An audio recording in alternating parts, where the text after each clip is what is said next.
Anda kembali menyaksikan Breaking News bersama saya Fazilah Khairunisa, dan kita masih bersama dengan pengamat politik Adi Praetno. Mas Adi masih bergabung bersama kami, Mas Adi.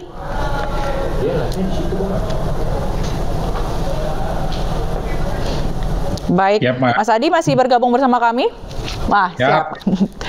Baik, Mas Adi, kita melihat bahwa tadi gitu ya, terakhir tim nasional pemenangan Anies Mohaimin dibentuk dan hingga kini sudah lengkap. Tiga-tiganya sudah membentuk tim pemenangan nasional mereka. Menurut Mas Adi, bagaimana kekuatan tim pemenangan masing-masing capres-cawapres ini? Ya, saya kira memang secara prinsip tim ses ataupun timnas pemenangan itu adalah supporting system sebenarnya ya. Yang saya kira memang tugas pokoknya adalah untuk mengorganisir dan mengkapitalisasi segala resource dan segala kemungkinan untuk memenangkan pertarungan. Dan itu bukan segala-galanya, karena yang dilihat oleh pemilih tetaplah sosok capres dan cawapres yang menurut mereka cukup meyakinkan sebagai presiden yang akan membuat mereka datang ke TPS sebagai preferensi dan pilihan politik. Jadi tim sukses, tim pemenangan ini adalah instrumen yang tujuannya adalah bagaimana memaksimalkan semua potensi-potensi yang ada, baik potensi apapun itu ya, terutama untuk membuat supaya sang pasangan calon itu semakin maksimal dan semakin mendapatkan dukungan dari rakyat.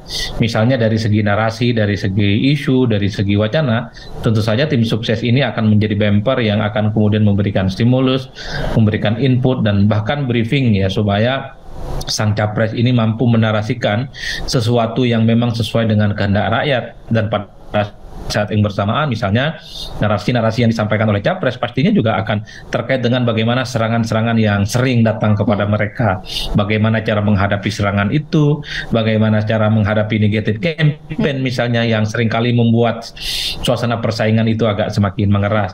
Dan pada saat yang bersamaan tentu saja tim sukses pemenangan itu kan mengkapitalisasi segala kemungkinan-kemungkinan jejaring-jejaring politik yang bisa dimaksimalkan sebagai bagian dari untuk memenangkan pertarungan.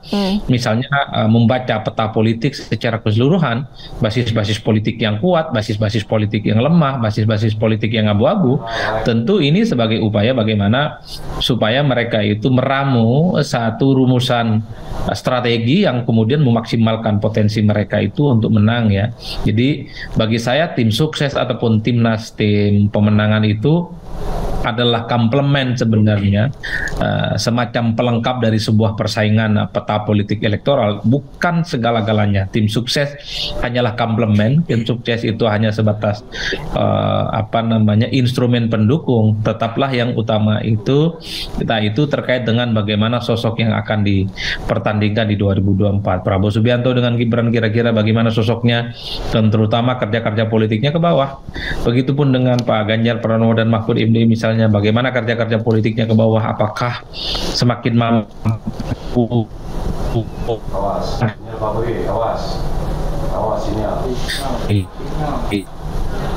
Baik, Mas Adi.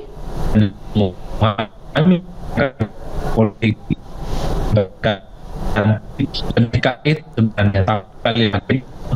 dalam pelaksanaan pilpres, sukses di pemenangan atau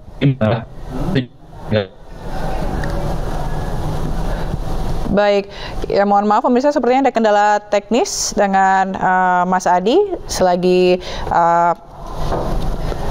diperbaiki, kita akan melihat suasana di gedung KPU, di mana ini semua tiga pasangan capres-cawapres sudah hadir. Dan ini dia visual gedung KPU yang saat ini, di mana tamu undangan juga sudah hadir, pasangan capres juga sudah hadir, dan kita akan menunggu kapan dimulainya acara penetapan nomor urut capres-cawapres di KPU. Dan kita akan kembali lagi ke Mas Adi. Mas Adi sudah bisa bergabung bersama kami lagi?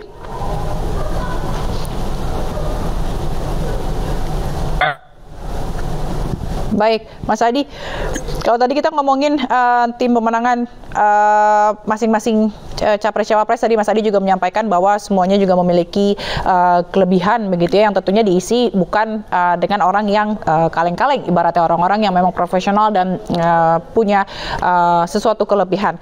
Dan tapi kalau kita lihat di tim pemenangan ini melibatkan para pemimpin muda atau para anak-anak muda. Seberapa besar sih pengaruhnya Mas Adi keterlibatan anak-anak muda ini di tim pemenangan? Ya, saya kira memang kalau soal anak-anak muda ya, anak muda ini harus disebut adalah mereka yang umurnya di atas 17 tahun dan di bawah 40 tahun. Jadi gabungan dari generasi Z dan generasi Y sebenarnya. Yang dimana mereka itu masih dinilai punya darah segar dalam politik, energi dan staminanya cukup terjamin gitu ya. Tapi di samping itu tentu saja kenapa begitu banyak tim ses melibatkan anak muda di dalamnya, itu tentu sebagai upaya untuk menyasar pemilih kita nantinya di 2024 itu akan didominasi oleh pemilih muda ya, di mana pemilih mereka itu kalau dihitung persentasenya di kisaran angka menurut saya cukup signifikan, karena pemilih muda ini yang saya kira memang mereka itu memiliki karakteristik, memiliki ciri khas, mereka itu juga memiliki kecenderungan yang tentu saja hanya dipahami oleh anak-anak muda. Jadi tidak mengherankan kalau semua timnas, kalau semua tim sukses menyertakan begitu banyak anak muda, karena itu adalah sebagai upaya untuk mendapatkan insentif politik elektoral supaya anak-anak muda itu memilih jagoan yang mereka usung, memilih Pak Ganjar, memilih Pak Prabowo, dan memilih Pak Anies Baswedan. Jadi ini adalah bagian dari strategi politik bagaimana memaksimalkan captive market ya, atau captive market mereka yang kemudian akan dijadikan sebagai resource untuk menambah kekuatan politik mereka secara maksimal menuju tanggal 14 Februari 2024. Karena ada teori dan ada keyakinan yang mengatakan pemilih muda itu yang paham betul situasi hati dan pikirannya, ada muda yang paham betul bagaimana kecenderungan pemilihnya, hanyalah anak-anak muda itu sendiri. Jadi kalau orang-orang tua umurnya di atas 40 gitu ya, adalah mereka yang agak jarak secara psikologi politik dengan pemilih-pemilih muda. Maka tidak mengherankan bagi saya kalau begitu banyak anak-anak muda yang dipasang sebagai bagian tim pemenangan dan dalam posisi yang cukup signifikan. Baik, berarti termasuk dengan keterlibatan atau melibatkan influencer. Ini salah satu strategi marketing yang cukup baik, makanya digunakan oleh pasangan capres-cawapres ini. Di KPU yang acara Saya kira kan namanya mendengungkan sesuatu yang mereka dukung. Influence itu kan berkonotasi supaya isu-isu yang disampaikan oleh calon gitu ya, apapun itu isunya, mendapatkan respon positif dari kalangan pemilih, terutama mereka yang melek secara politik, terutama mereka yang punya medsos, terutama mereka yang engage dengan dunia-dunia politik. Jadi influencer itu tujuannya adalah bagaimana dia mampu menyampaikan semua visi misi kepentingan dari sang calon sehingga calon itu semakin dekat dan memiliki daya penetrasi yang kuat kepada para pendukungnya di bawah.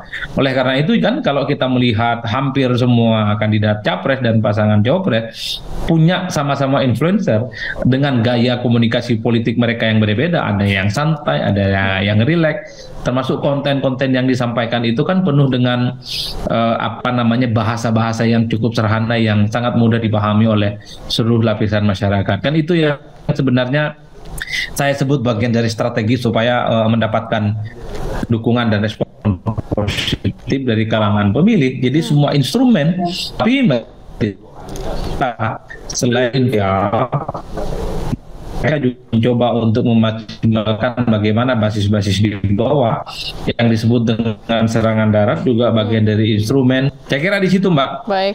Tapi gaya-gaya komunikasi politik ideal yang seperti apa yang kira-kira ini bisa masuk ke dalam anak-anak muda sekarang gitu, yang kalau kita lihat ini mereka kritis begitu, yang aktif di media sosial khususnya gitu, Mas Adi? Ya, anak muda itu karakteristiknya adalah mereka yang satu ya, tidak suka dengan marketing politik yang hard marketing. Itu artinya mereka ini tidak suka dengan bahasa-bahasa yang agak sulit untuk dipahami oleh mereka. Jadi untuk mendekati anak muda, gunakanlah bahasa-bahasa yang sangat familiar di tengah keseharian mereka. Ini yang saya kira memang menjadi PR dari semua calon dan tim sukses, karena tidak mudah gitu ya menyederhanakan materi dan isu-isu yang cukup berat dan jelimet dengan bahasa keseharian yang cukup familiar di kalangan anak muda. Itu pertama, anak muda. Yang kedua, secara umum tingkat kepartaian atau identitas kepartaian anak muda ini dekat party ID di kalangan anak muda ini cukup rendah. Pemilih muda sebenarnya kalau mau jujur harus dihilangkan sama sekali bahwa dia itu mewakili partai politik tertentu. Anak muda itu kalau mau didekati ya cukup dengan mereka membawa dirinya sebagai pasangan pres, karena memang secara umum anak muda itu agak sedikit alergi dengan partai politik. Bagi anak muda ya partai politik dimanapun itu sama saja, kerjanya setiap pemilu sekali gitu ya, dan mereka akan melupakan pemilih dan rakyat Indonesia setelah pemilu selesai. Muda yang saya kira memang harus disikapi secara bersama. Nah, yang ketiga, pemilih muda itu adalah mereka yang suka diajak berinteraksi secara langsung. Pemilih muda itu nggak mau hanya dijadikan sebagai objek, tapi mereka juga sangat nyaman jika dijadikan sebagai subjek juga oleh sang calon capres dan cawapres. Jadi gimana caranya? Gitu ya? Ya mengajak anak muda ini berdialog, mengajak anak muda ini berdiskusi, selami dan datangi kehidupan mereka itu dan komunitasnya. Itulah yang saya sebut sebagai penetrasi. Kalau sudah kenal dengan mereka, hadir di komunitas-komunitas mereka, maka apapun akan diberikan oleh anak muda itu untuk memberikan loyalitasnya sebagai teman dan tentu sebagai pemilih. Baik. Tentunya hal ini juga akan kita berharap akan meningkatkan partisipasi pemilih anak muda begitu nanti di pemilu 2024. Terima kasih banyak Mas Adi Prayitno, pengamat politik, telah bergabung di Breaking News. Salam sehat selalu. Selamat malam Mas Adi.